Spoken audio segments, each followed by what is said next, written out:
अस्सलाम वालेकुम my YouTube family, कैसे हैं आप सब। उम्मीद करती हूँ आप सब बिल्कुल ठीक होंगे। अल्लाह पाक आप सबको अपने हिफ्ज़ अमान में रखे, आमीन।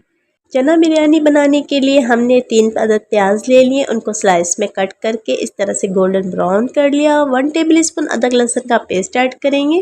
3 अदद टमाटर ले लेंगे, स्लाइस में कट करके ऐड कर देंगे और टमाटर को गलने तक पकाएंगे।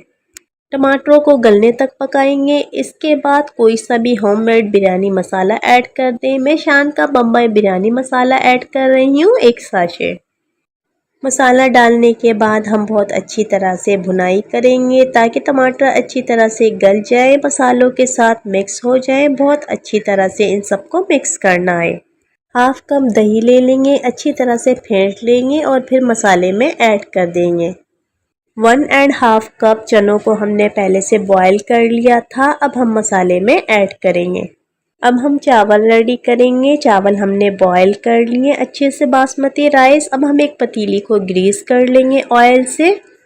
हाफ केजी राइस है हमारे पास। अब हम थोड़े से राइस ऐड करेंगे। एक लेयर राइस की लगाएंगे, दूसरी लेयर अब हम चनों की लगाएंगे और फिर इसके ऊपर से मसाले ऐड करेंगे। इस तरह से 2 से 3 लेयर लगानी है। अब हम ऑरेंज फूड कलर ऐड करेंगे। अगर आप लोगों को ऑरेंज फूड कलर पसंद ना हो तो आप लोग इसको स्किप भी कर सकते हैं।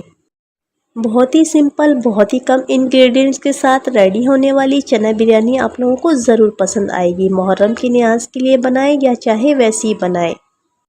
आई होप आज की वीडियो आप लोगों को बहुत ज़्यादा पसंद आई होगी। अगर वीडियो अच्छी लगी हो तो please like, share and subscribe. Comment करना मत भूलिएगा, मुझे आपके कमेंट्स का बेहद इंतज़ार रहता है।